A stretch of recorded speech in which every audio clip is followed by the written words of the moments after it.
안녕하세요. 오늘도 사연살롱을 찾아주셔서 감사합니다. 저는 경기도에 살고 있는 30대 초반의 여성이에요. 저는 얼마 안 되는 결혼 생활에 종지부를 찍고 이혼을 했어요. 이제 3개월쯤 지났는데 굉장히 많은 생각과 감정이 교차했지만 이제 조금씩 나아지고 있네요. 여기 사연 채널에 이혼하신 분들의 이야기가 올라오더라고요. 그동안은 즐겨 듣기만 한 청취자였지만 오늘은 제가 이야기의 주인공이 되어 저의 사연을 들려드리고 싶어요. 그럼 바로 제 이야기 시작해 볼게요.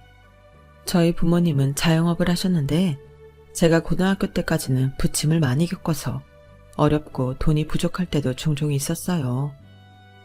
그러다 보니 저는 자연히 용돈을 아껴 쓰는 게 습관이 되었고 다른 친구들처럼 즉흥적으로 놀러가거나 소위 말하는 지름신이 와서 왕창 지르거나 하는 걸 해본 적이 없어요.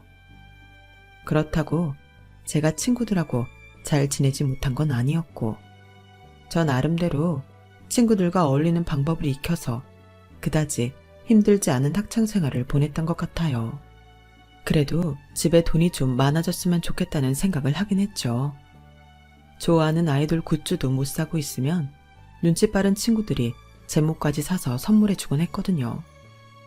그게 고맙기도 하고 언젠가 갚고 싶기도 했어요. 저의 그러한 바람은 제가 대학교에 가면서 이루어졌어요.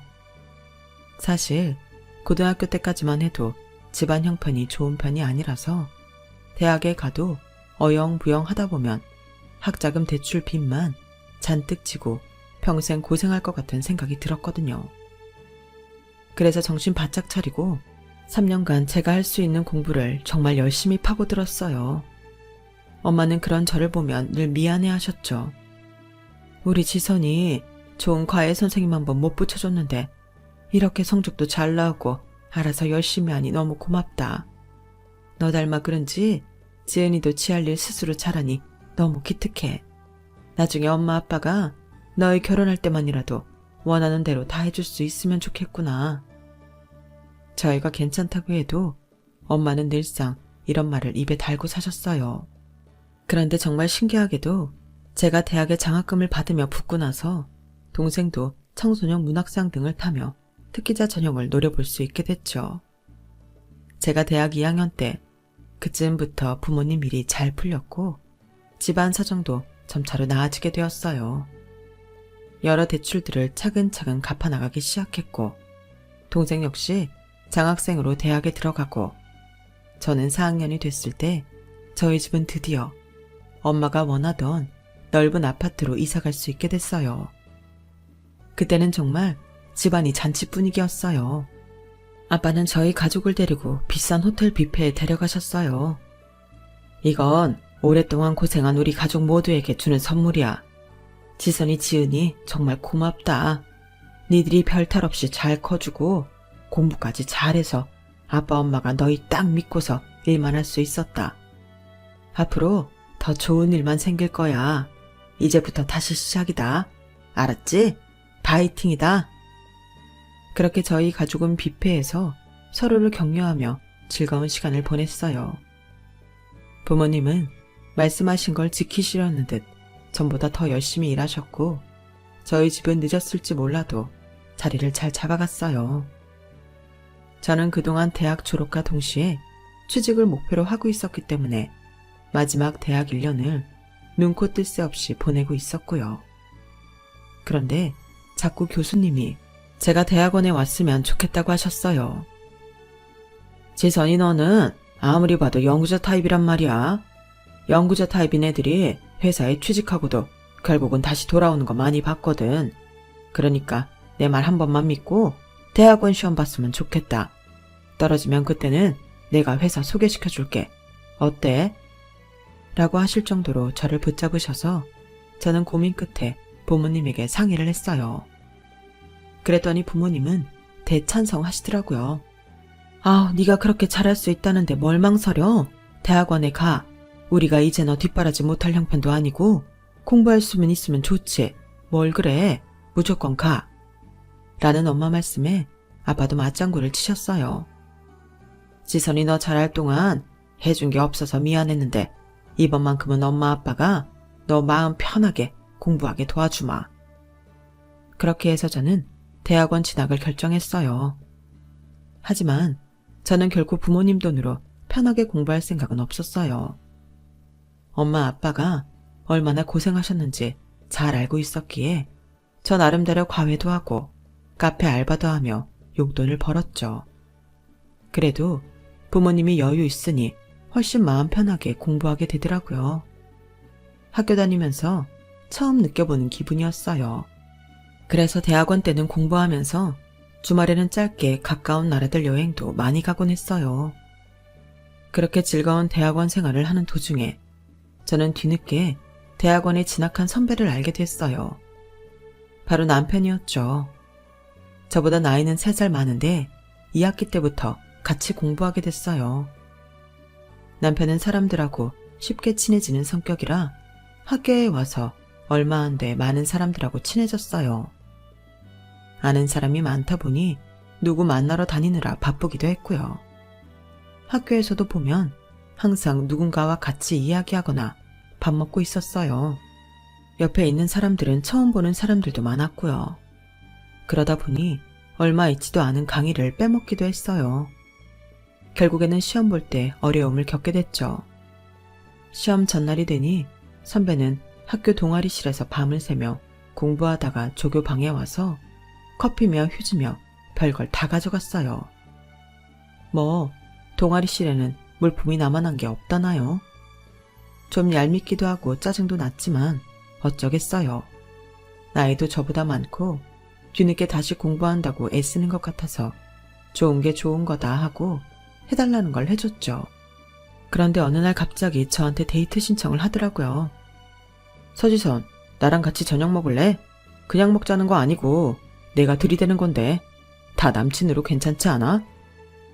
저는 너무 황당해서 머뭇대다가 아무래도 저를 놀리는 것 같아 쓸데없는 소리 말라고 칼같이 잘랐어요. 하지만 남편은 그 후에도 몇 번이나 자기가 말한 것처럼 저한테 저녁 먹자, 영화 보자 하면서 들이댔어요.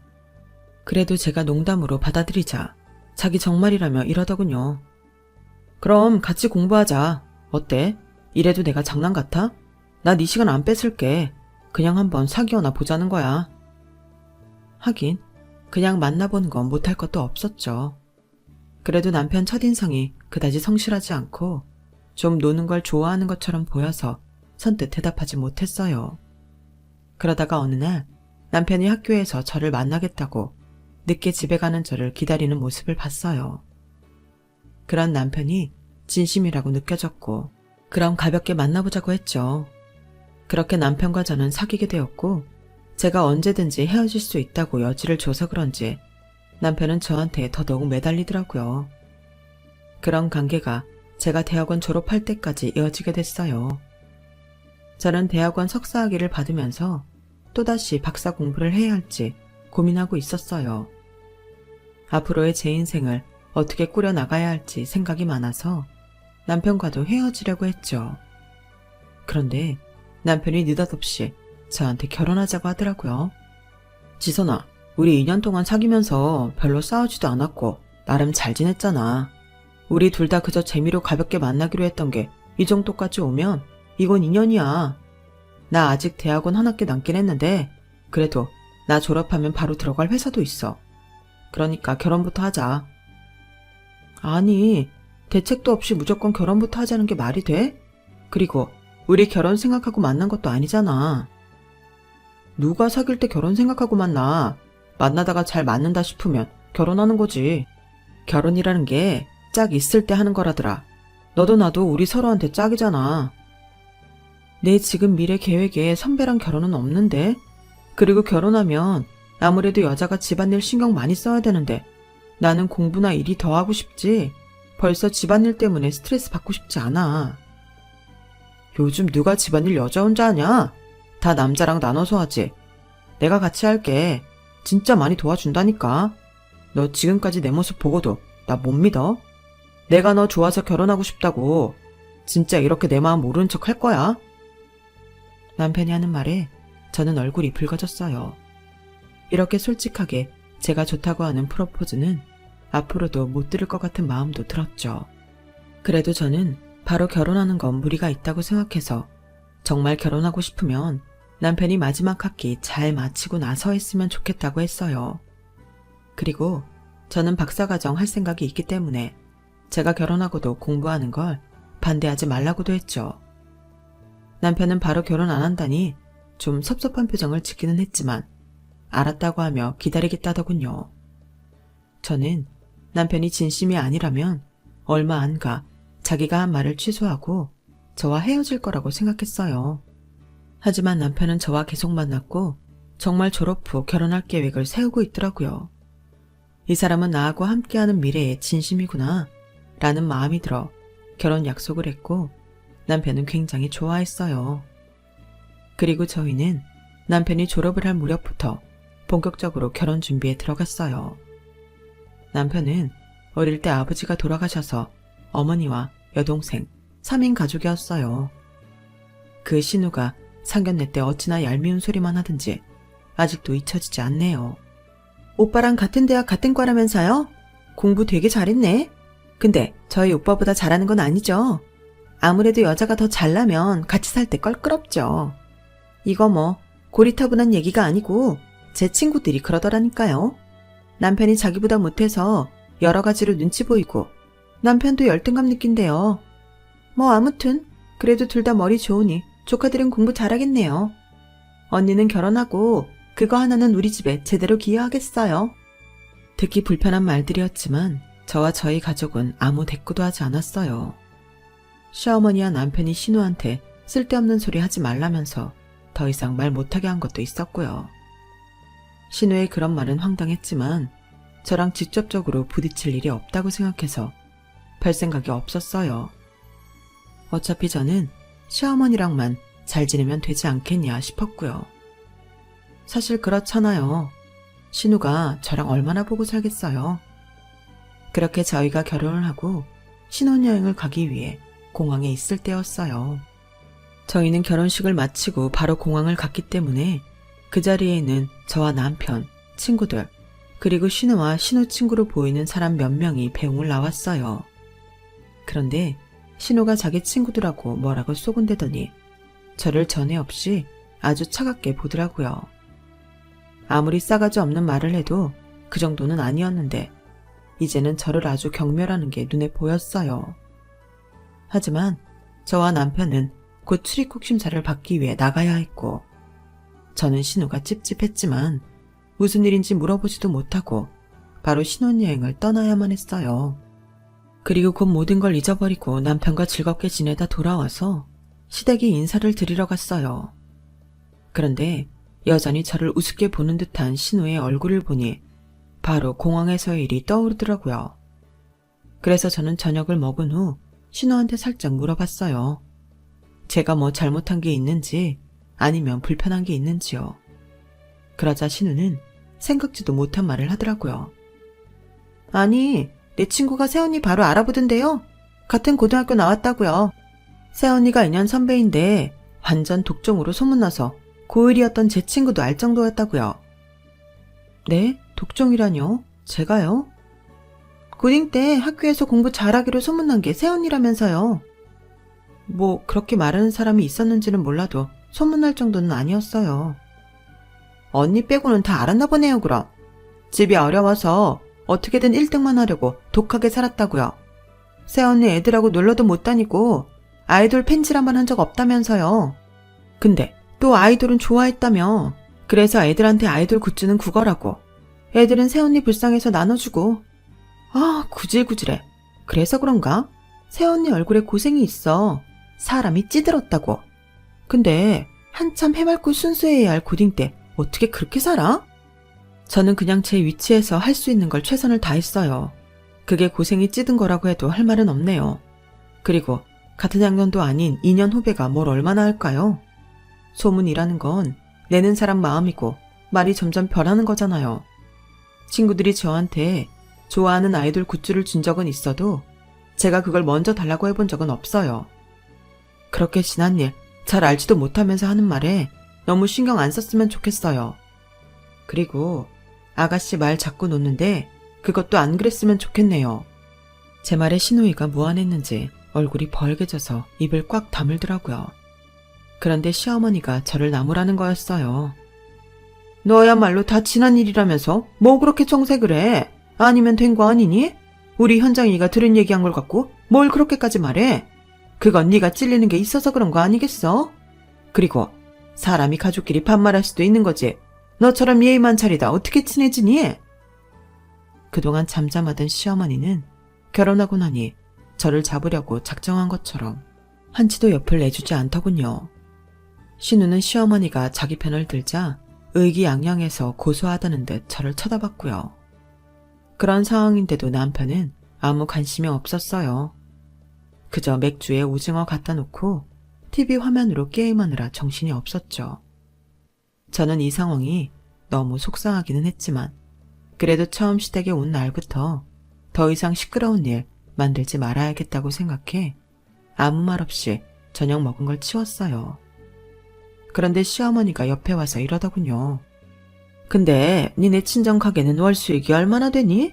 뭐 빚 같은 건 없지? 네, 그런 건 없어요. 전에 대출 받았던 것들도 다 갚고 이제 순이익만 내고 있어요.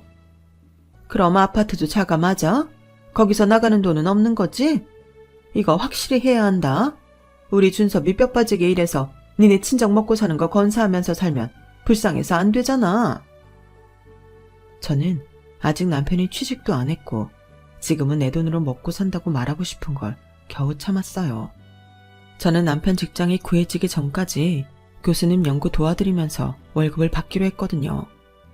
또 친정 부모님이 안정될 때까지 쓰라고 제 앞으로 주신 돈도 있었고요. 시어머니 말에 남편은 슬쩍 제 눈치를 보며 이렇게 말했어요. 엄마, 장인 장모님 가게 잘 되고 있어. 그 치킨집 유명해져서 멀리서도 먹으러 오고 가게 간판 달고 분점으로 하게 해달라고 상담 오는 사람들도 많아. 조만간 2호점 생길 것 같던데. 그리고 당연히 아파트 자가이고 빚도 없는데 첫날부터 왜 그래? 그건 아니지. 첫날이니까 할 말은 오늘 하는 게 좋지 않겠어? 오늘 안 한다고 다른 날 안 할 것도 아니잖아. 그리고 난 준섭이 네가 처가에 매여서 사는 거 싫다. 그 말에 저 또한 기분이 안 좋아서 그 뒤로 한마디도 하지 않았어요. 결국 싸늘한 분위기로 시댁 방문을 마쳤고 저는 집에 와서 남편한테 한마디 했죠. 이거 진짜 너무하는 거 아니야? 아가씨는 어디서 말도 안 되는 소리를 듣고 와서 사람 무시하지를 않나. 어머니는 우리 집에서 오빠 어떻게 할까봐 미리 벽을 치지 않나. 앞으로 네가 잘하면 다 해결되지 않겠어? 처음이니까 몰라서 그런 말 할 수도 있지. 그냥 아무 말 없이 너나 처가에 대해 오해하며 지내는 것보다는 깨끗하게 닦아고 가는 게 깔끔하긴 하잖아. 다른 말은 다 그렇다 치고 저보고 앞으로 잘하면 된다는 게 말이 이상하더군요. 제가 뭘 잘못한 것도 없는데 말이죠. 그렇게 불안하게 시작된 신혼생활은 완전 끔찍했어요. 남편은 결혼 전과는 다르게 180도 태도가 싹 변해버렸어요. 제가 연구실에 있을 때도 시어머니는 거리낌 없이 연락을 해서는 저를 집으로 불러다가 별걸 다 시켰어요. 집 청소나 빨래, 설거지 이런 건 기본이고 하다못해 세탁소에 옷 맡긴 것까지 저더러 찾아오라고 하더군요. 제가 남편한테 몇 번 SOS를 쳐서 남편이 시어머니한테 저를 아무 때나 부르지 말라고 하긴 했어요. 하지만 그것도 곧 남편은 불평을 하더군요. 그 정도는 네가 엄마랑 잘 이야기해봐도 되는 거 아니야? 어떻게 번번이 나더러 너 집에 못 간다는 얘기를 해달라고 해? 네가 유치원생이야? 애도 아니고 지 할 일 하나를 못해. 아니, 너 헛똑똑이냐? 머리 좋고 공부 잘하는 것 빼고는 영 지압가림을 못하네. 그런 말이 왜 나와? 왜 사람 인신공격을 하는데? 오빠가 결혼해도 집안일 같이 하자고 했잖아. 나 도와준다고 했고. 그러니 도와달라는 거야. 결혼한 지 얼마 되지도 않았는데 시어머니한테 저 못 갑니다 하는 소리가 쉽겠어? 아니, 내가 우리 집에서 하는 일 도와준다는 거지 엄마 일까지 도와준다는 말은 아니었지. 그리고 뭐 결혼한 지 얼마 되고 안 되고를 따져. 제발 네가 좀 알아서 해. 이러니 말 다 했죠. 저는 남편과 다투고 나면 항상 엄청 높은 벽에 부딪히는 기분이었어요. 신우는 전보다 더 저를 무시했고요. 새언니는 없이 자라서 그런가? 항상 꾀지재하다. 새언니는 명품을 해도 그게 명품으로 안 보이는 거 알아요? 그러니까 잘 어울리는 내가 할 테니까 언니 지갑 나 줘요. 이러면서 제가 내주지 않아도 자기가 냅다 가져가 버렸고, 시어머니는 그런 신우를 보면서 애가 재빠르다면서 웃기만 했어요. 게다가 제가 집안 청소를 할 때도 신우는 거실 소파에 길게 누워서 핸드폰으로 영화나 드라마 보며 손 하나 까딱 안 했죠. 무슨 웹툰 작가로 데뷔를 한다는데 그림 그리는 건 한 번도 보지를 못했고 맨날 놀고 있기만 하더라고요. 시어머니는 제가 시댁에서 일을 할 때도 계속 옆에서 저희 친정 불평을 해댔어요. 아니, 암만 본인이 똑똑하고 석사 박사면 뭐하냐고. 어디 가서 치킨집 하는 사돈 뒀다고 하면 내 가오가 뭐가 되겠어. 그리고 치킨이나 튀겨서 그런지 진짜 혼수고 뭐고 어쩜 그렇게 보는 눈이 없는지. 참, 물건 하나를 봐도 안목이 없고 촌스러워서 내가 뭘 하고 다니지를 못하겠어. 시어머니가 그러고 나면 신우가 옆에서 이러는 거였어요. 엄마, 어디서 기름내 나지 않아? 기름 쪘네. 새언니한테서 나는 거 아니야? 평생 거기서 살았을 테니 몸에 뱄지 뭐. 결혼하고 4개월. 저는 이미 지쳤고 남편과도 사이가 나빠졌어요. 남편은 자기 엄마와 여동생 탓은 절대 하지 않았고 저보고 인간관계를 못하는 거라며 마구 몰아세웠어요. 사람이 공부만 잘하면 뭐하냐고. 성격 원만하고 다른 사람 비위도 맞출 줄 알아야지. 이건 지만 잘났다고 목이 뻣뻣해가지고는. 야, 그럴 거면 영구고 뭐고 집어치워. 어디 취직이나 하란 말이야. 요즘은 다 맞벌인데 너만 박사 되겠다고 공부하는 건 아니지 않냐? 그런 말은 오빠가 취직하고 해야 되는 거 아니야? 지금 누가 돈 벌어서 먹고 사는데 그래? 오빠가 그렇게 말하는 연구 때문에 그나마 내가 돈 벌어오잖아. 오빠 결혼 전에 나한테 뭐라고 했어? 내가 박사 될 수 있게 해준다고 하지 않았어? 근데 지금 4개월이 넘어가는데도 취직도 안 하고 어머니랑 아가씨가 무슨 기선제압 하라는 건지 사람 못 살게 구는데도 왜 다 내 탓이야? 이러려고 나한테 결혼하자고 한 거야?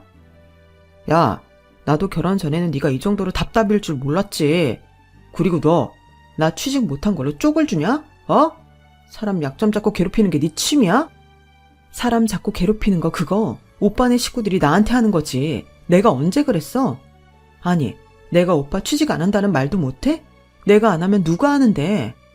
와, 진짜 인간이 이렇게까지 앞뒤가 다를 줄 몰랐네. 정말 경악스럽다는 게 이런 거구나. 시간이 갈수록 이렇게 남편과 극으로 치달아 싸우는 일만 늘어갔고 저는 남편이 서운하기만 했어요. 그러던 어느 날 친정에 들렀던 저는 엄마가 가벼운 화상을 입으신 걸 보고 집안일을 하려고 하룻밤 머무르기로 했어요. 그래서 남편한테 친정에서 자고 간다고 전화를 하자 화부터 내더군요. 아, 뭐야, 갑자기 이러면 어떡해. 네 멋대로 하고 싶은 대로 하면서 살 거면 결혼 왜 했냐? 너 내가 아직 취직 안 하고 있다고 이런 식으로 복수하는 거지? 진짜 그렇게 속이 좁아 터져서 연구실에서 일은 제대로 할 수 있냐? 라더니 전화를 먼저 끊어버렸어요. 저는 이게 이렇게까지 막말을 들을 일인가? 서글픈 생각까지 들었어요. 그래도 엄마도 있고 좀 이따 동생 지은이도 온다고 해서 속상함을 감추고 엄마 대신 집안일을 했죠. 그런데 지은이가 집에 오면서 케이크를 많이 사왔더라고요. 오늘 언니 집에 가는 줄 알고 형부랑 같이 먹으려고 샀지? 그럼 내가 잠깐 가서 전해주고 다시 오지 뭐. 아우, 뭘 왔다 갔다 해. 그냥 집에 가. 엄마 괜찮아. 아니야. 내일 병원 다시 갈 때까지 화상 입은 물에 손 닿으면 안 되잖아. 금방 갔다 올게. 하고 집으로 갔어요. 그런데 저희 집 현관문이 살짝 열려있고 안에서는 무슨 고소한 고기를 굽는 냄새가 나더라고요. 이게 다 무슨 일인가 싶어 안을 살짝 보니까 여자 신발 2켤레가 더 있는데 딱 봐도 시어머니랑 신우 거였어요. 제가 온 줄도 모르고 TV를 크게 틀어놓고 거실에서 고기를 굽더군요. 술병도 잔뜩 있고 냄새나니까 여기저기 창문을 활짝 열어놓고 큰 소리로 떠들고 있더라고요. 다른 집에서 항이 들어온다고 들어가서 말하려는데 시어머니가 생각지도 못한 말을 했어요. 준서봐, 근데 새애기네 치킨집은 정말 괜찮은 거 맞니? 나는 아무리 봐도 미덥지가 않아서 말이야. 그거 정말 돈 되는 거 맞아? 오빠, 진짜 집안에 돈 있고 만만한 여자 잡는다고 애썼는데 아무래도 잘못 걸려든 것 같아. 전혀 돈 쓸 생각을 안 하잖아. 그 치킨집 자체가 잘 되는 건 맞아. 단골도 많고 맛집 검색하면 많이 나오거든. 근데 장인이 좀처럼 사업 늘릴 생각을 안 해. 이제 2호점 내서 어떻게 하자는 건지. 나는 왜 그걸 프랜차이즈 안 하는지 모르겠더라. 그리고 진짜 없이 살아서 그런가 집도 깨제제하고 나한테도 뭐 하나 번드르르 하고 좋은 걸 사주지 않잖아. 라는 남편 말에 시어머니가 거들었어요. 내가 그래서 좀 알아들으라고 새애기한테 니네 친정 안목 없다. 쪽팔려서 니네가 준 혼수 못하고 다니겠다. 그래도 어떻게 된 애가 꿈쩍도 안 하니? 아, 정말 답답해 죽겠어. 내 말이. 이래저래 답답하니 점점 더 꼴보기 싫기만 하고. 그래도 오빠는 새언니한테 잘해야 뭐 하나라도 받아먹고 헤어지지. 새언니 갈구는 건 내가 할 테니까 오빠는 비위나 잘 맞춰. 그래, 내가 치킨집 하나라도 받아내고 결혼 청산한다 진짜. 아니, 그 집 쏠쏠한 알부자라고 들었는데 잘못 알았나? 진짜 돈을 안 쓴다니까. 나는 솔직히 장인이 나한테 외제차 하나는 사줄 줄 알았거든. 그 정도 재력은 있다고 들어서. 그런데 진짜 아무것도 없어. 나 참 기가 막혀서. 저는 너무 충격을 받아 바로 쳐들어가서 그 인간들이 먹고 있는 고기판을 뒤집어 엎고 싶었지만 저 인간들은 그것 역시 제 잘못으로 몰고 갈 것 같았어요. 지금까지도 그런 식으로 사람 기죽이려고 했으니까요. 저는 울분을 꾹 누르며 조심스럽게 엘리베이터를 타고 내려왔어요. 정말 이를 너무 악물어서 턱이 다 아플 지경이었죠. 그만큼 저는 억울한 마음을 참느라 너무 힘이 들었어요. 그리고 이혼을 고민하기 시작했어요. 그런데 며칠 후 시어머니한테 연락이 와서 갑자기 신우가 결혼할 남자 데려온다며 저보고 집에 와서 대청소도 하고 음식 준비도 하라더군요. 제가 이혼할지 말지 갈등하고 있는데 말이죠. 우리 현정이랑 결혼할 남자인데 아무거나 준비할 수 있니? 너네 집 수준으로 뭐 할 생각하지 말고 야채고 고기고 전부 백화점 가서 사와야 된다. 과일도 그래. 어디서 싸게 사겠다고 시덥지 않은 거 사오면 당장 내다 버릴 줄 알아. 어머니, 그럼 어머니 마음에 드시는 백화점에 인터넷이나 핸드폰으로 주문하세요. 요즘 다 배송받는 시대인데 누가 그런 걸 일일이 직접 가서 사요. 어머, 얘 말하는 것 좀 봐. 그럼 네가 핸드폰으로 시켜. 누구더러 이래라 저래라야. 난 이 시어머니야. 네, 그럼 시어머니니까 제 돈 안 쓰게 하실 거죠? 웃 어른이잖아요. 저한테 돈 송금하시면 제가 배달 주문할게요. 안 그래도 오빠가 취직 안 하고 있어서 생활비 전부 제가 대느라 남는 돈이 없거든요. 그럼 그렇게 알고 있을게요. 하고는 전화를 그냥 끊어버렸어요. 그러자 남편하고 시누이 양쪽에서 저한테 문자질을 하고 난리도 아니더라고요. 제가 못돼 먹었다나요? 그래서 저도 남편한테 한마디 했어요. 못돼 먹었으니까 내 돈으로 신우 결혼할 사람 장까지는 못 봐. 그렇게 아가씨한테 잘해주고 싶으면 오빠 돈으로 해. 어디서 돈을 꾸든 알아서 하라고. 그리고 2시간쯤 지났을까요? 갑자기 남편이 아주 꼬리를 내리고 전화를 했더라고요. 지선아, 우리 지선이 오빠한테 뭐 섭섭해? 요즘 지선이 많이 삐쳤는데 오빠가 그냥 넘어갔네. 이번에는 내가 돈 낼게. 아무튼 그날 음식 준비는 잘 부탁해. 저는 이제 남편이 무슨 말을 해도 혹하지 않았어요. 그 인간 검은 속내를 다 알게 됐으니까요. 저는 남편이 보낸 돈만큼만 딱 시댁에 배달 주문을 시켰고 신우 남편감이 온다는 날 늦도록 시댁에 가지 않았어요. 남편이 어르고 달랜 다음에야 겨우 갔죠. 남편은 친구 만날 일이 있다며 저녁에 시댁에 온다고 했고 저만 먼저 도착했을 때였어요. 시어머니가 자기 친구 한 명을 불러서 음식을 하며 이러더라고요. 내가 암만 생각해도 이 음식을 며느리 시키면 치킨집 안주처럼 내갈 것 같더라고. 게다가 아침부터 불러도 오지도 않아. 걔가 요새 왜 그리 뻗대는지 모르겠네. 그래서 할 수 없이 자기랑 같이 만들려고 불렀지. 아니, 그래도 그 치킨집 아주 알부자라며. 그래서 좋아했잖아. 모르겠어. 뭐 인기는 많은가 본데 영 사업수완이 없나 봐. 아, 우리 준섭이가 어쩌다 그런 애를 만났는지 원. 저는 더 이상 참을 수 없어서 현관문을 열고 들어갔고 시어머니 친구는 저를 보고 놀라서 어쩔 줄 몰라 하더군요. 어머니, 그게 대체 무슨 말씀이세요? 오빠가 어쩌다 저를 만났냐고요? 그건 제가 할 소리죠. 진짜 적반하장도 유분수라는 말은 이럴 때 쓰는 거였군요. 하지만 시어머니는 눈 하나 깜짝하지 않았어요. 아우, 닭이나 튀기던 그 인격 어디 안 가네. 어디서 싸가지 없게 어른들이 있는데 큰 소리야. 네가 뭘 잘했다고 소리를 높여? 경우가 없어도 유분수지. 저는 너무 열이 받아서 참지 못하고 안방으로 갔어요. 뒤에서 시어머니가 어머, 쟤 미쳤나 봐 라며 악을 썼지만 저는 아랑곳하지 않았어요. 저는 시어머니 장을 열고 저희 부모님이 해준 밍크코트에 밍크 모자 그리고 명품 백을 커다란 쇼핑백에 챙겨서 나왔어요. 물론 백 안에 있는 시어머니 물건들은 바닥에 쏟아버렸죠. 치킨이나 튀기는 사람들 해주는 거 못하고 다니신다면서요. 그러니 이거 제가 도로 가져갑니다. 이의 없으시죠?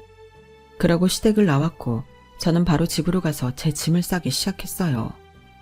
이제는 하루라도 빨리 이 인간들과 정리해야겠다는 생각뿐이었죠. 그리고 제가 짐을 다 챙겨 택시를 부르고 집을 나서려고 할 때였어요. 갑자기 남편의 시어머니, 시누이까지 집으로 들이닥치더군요. 시누는 다짜고짜 제 뺨을 갈기더니 악을 썼어요. 야, 너 내 목걸이 귀걸이 세트 내놔. 네가 엄마 코트랑 모자랑 가방 가져가는 척하면서 내가 받은 선물 가져갔잖아. 저 안 가져갔어요. 그리고 전 안방에만 갔지 아가씨 방 근처도 안 갔어요. 어머니도 보셔서 알 거 아니에요. 그런데 시어머니까지 말도 안 되는 악을 쓰더라고요. 너밖에 이런 짓 할 사람이 없어. 너밖에. 그러니까 좋은 말 할 때 내놔. 그럼 우리가 조용히 해결할게. 해결하고 말고 할 거 없고요. 아가씨가 잃어버린 건 아가씨가 알아서 하세요. 저는 나갈 거니까 좀 비켜요. 그런데 남편이 다짜고짜 제 캐리어를 빼앗더니 바닥에 놓고 다 풀어헤치는 거 아니겠어요? 이게 뭐 하는 짓이야. 사람을 뭘로 보고 이래. 당장 그만둬. 나 가만 안 있어. 너야말로 미쳤어. 오늘 같은 날 이게 뭐야. 너 뭐 하는 짓이냐. 우리 현장이 목걸이랑 귀걸이 그거 너한테 어울리지도 않는 거 네가 가져서 뭐하게. 그리고 네가 이러고 나가면 우리가 무서울 줄 알아? 야, 어디 봐. 보라고. 나한테 니네 그 잘난 목걸이랑 귀걸이 있나 보라고. 라며 남편 얼굴로 제 옷가지며 화장품을 막 집어 던졌죠. 시어머니와 신우가 제 물건을 샅샅이 뒤졌지만 목걸이 귀걸이 세트는 나오지 않았고 저는 열이 받아서 다시 짐을 챙겼어요. 그러자 신우가 이러더라고요. 오빠, 어쩌다 이런 년한테 물린 거야. 그러게 좀 더 잘 알아보고 결혼하랬잖아. 그러게나 말이다. 어쩌다가 내가 이런 험한 꼴까지 봐야 되니? 아휴, 집안에 여자가 잘 들어와야 된다는데 이렇게 싹수가 노란이 짐이나 싸고 있지. 저는 더는 말하고 싶지 않아서 짐을 들고 나와버렸어요. 택시에 짐을 싣고 있는데 남편이 쫓아 나오더라고요. 너 이거 무슨 뜻이야? 가족끼리 다툰 거 가지고 집을 나가? 네가 그러고도 결혼한 여자야? 야, 너 솔직히 말해. 나 좋아서 결혼한 거 아니잖아. 만만하고 우리 집에 받아 처먹을 거 있을 것 같아서 결혼했잖아. 내가 그걸 알고도 왜 너랑 살아야 돼? 무슨 소리야. 아무튼 넌 그 성격 좀 고쳐야 돼. 이제 반년도 못 살아놓고 이게 뭔 난리야? 진짜 돈내 창피해 죽겠어. 네가 창피해 죽을 것 같으면 난 벌써 죽었다 이 자식아. 그렇게 저는 남편과의 정리를 결심하고 친정으로 돌아왔어요. 그런데 친정 부모님도 동생도 아무도 놀라지를 않더라고요. 제가 이혼을 하겠다고 하니 순순히 그러라고 하시는데 아무래도 제 결혼 생활이 순탄치 않은 걸 다 알고 있었던 것 같더라고요. 그리고 보름쯤 지나 엄마가 이런 말씀을 하시더라고요. 실은 심사방이 자꾸 아빠한테 와서 프랜차이즈 사업을 하자 아니면 자기가 상무점을 내겠다 그랬었어. 우리는 처음에 그렇게 해주려고 했는데 갑자기 그 여동생이 상견례 때 무례하게 굴던 거며 엄마라는 사람이 자기 딸 그러는 걸 적극적으로 혼내지 않던 게 떠올라서 혹시 심서방한테 딴 속셈이 있나 싶어 거절을 했지. 그게 잘한 건지 아닌지 모르겠다 싶었는데 결국 이렇게 됐구나. 잘했어. 내가 바보였지. 그런 사람한테 속는 게 아니었는데. 정말 미안해, 엄마. 나 때문에 속 많이 상했지? 어디 너만 하겠니? 엄마 아빠는 괜찮아. 그냥 나쁜 꿈 꿨다 치고 다 잊어버려. 엄마뿐 아니라 아빠도 동생도 다 저를 위로하고 다독여줬어요. 그런데 문제는 다음부터였어요. 막상 제가 이혼 소송을 하고 진흙탕 싸움이 됐는데 아무래도 자기가 이길 것 같지 않으니 남편이 초조해진 것 같더라고요. 저한테 자꾸 전화해서 다시 해보자고 하는 걸 딱 끊어버렸어요. 그러자 시어머니가 저를 학교까지 찾아와서 막말을 하더군요. 야, 아무리 세상이 달라졌어도 여기 한국이야? 네가 이혼녀 딱지 달고 잘 살 것 같아? 우리 아들이니까 너 같은 거랑 결혼해 준 거야. 너 같은 치킨집 딸년이 어디서 멀쩡한 남자 만날 것 같아? 그러며 저한테 손찌검을 하려고 하길래 제가 그 손을 딱 잡아버렸어요. 왜 못 만나? 그 치킨집 있는 건물이 우리 아빠 건데.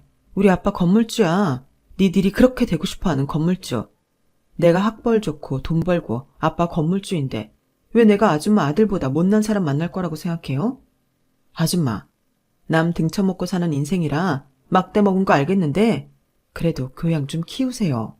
이런 데 와서 주접 떨지 말고요.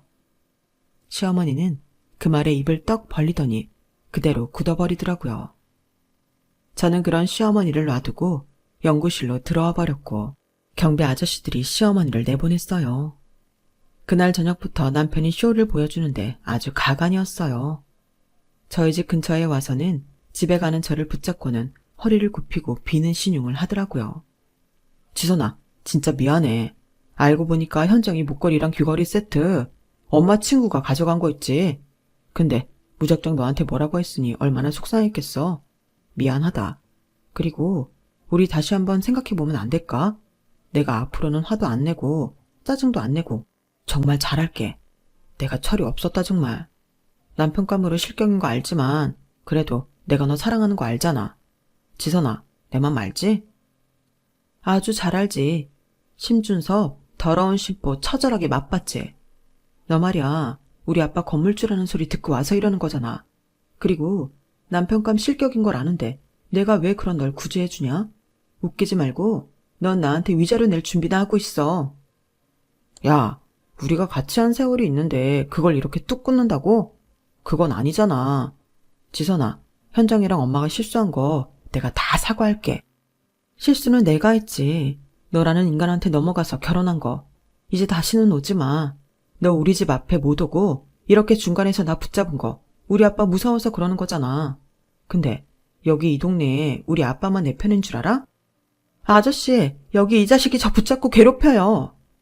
제가 아빠 친구분을 보자마자 소리를 치자 덩치가 좋은 아빠 친구는 성큼성큼 다가왔고 남편은 찍소리도 못하고 도망가 버렸어요.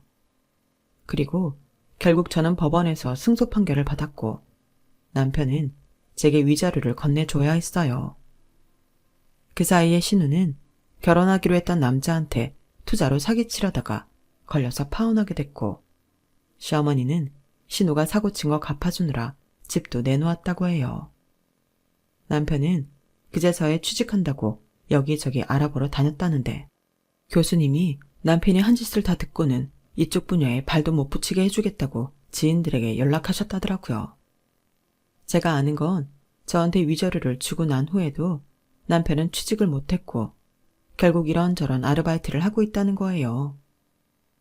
이 일을 겪으며 힘들고 고통스러웠지만 그래도 제가 정신 똑바로 차리고 저를 믿어주고 친정 식구들을 믿으니 모든 일이 잘 해결되는 걸 보고 성실한 사람은 결코 하늘이 버리지 않는다는 걸 알았어요. 그리고 이런 일이 또 인생 사는데 도움이 될지 누가 알겠어요. 그래서 저는 오늘도 희망을 품고 살아가려고 해요. 제 이야기는 여기까지예요. 긴 이야기 들어주신 분들 모두 감사드리고요.